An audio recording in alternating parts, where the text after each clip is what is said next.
But she also talked about nabully daw siya sa Sa eskwela. eskwela, oo. Oo. Oo.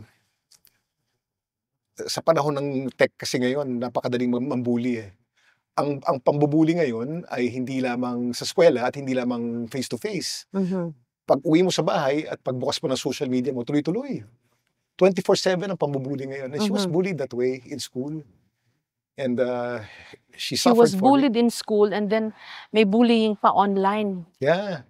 Ah, Yung pambubully online, Jessica, I was watching her very closely. Basehan ko yan whether magre-relapse o hindi eh. Mhm. Kasi yung Guess the Bill challenge niya, grabe ang bullying sa kanya noon eh. Mhm. First of all, that was so unfair kasi that was a marketing ploy. Hindi naman, nung unang nag-release niyang Guess the Bill challenge na yan, at first kasi she was called out by a website called, I think, Republic Asia. Mhm. And calling her out na you're privileged, dapat alam, ito sa marketing gimmick, Mhm. kinuha sila. Pero hindi mo na may paliwanag yan pag binabash na siya eh. Mhm. And then she got so bashed for it.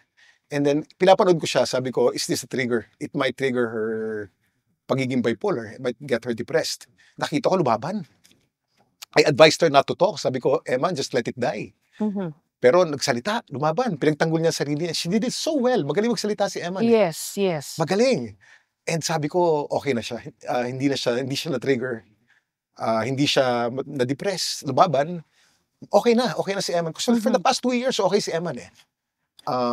Hindi siya nadidepress. So, walang episodes. Maski pa paano na chine-check mo, Kim, Yeah, na palagi, how she araw-araw. was doing Araw-araw. on social media with Araw-araw. all the bullying. That's why I engage with her in social media. Comment ako ng comment dyan eh. Mhm. Pinapanood ko lahat ng comments kay Eman. Talagang inaano ko. Ako nga nagagalit eh. And then every day I ask her, are you okay? Are you good? I'm okay, Papa. Ganyan palagi. I'm good. All good, Papa. Yan ang code namin. Are you good? All good, Papa. Mhm. But she was not good. Kinakain pala siya noon.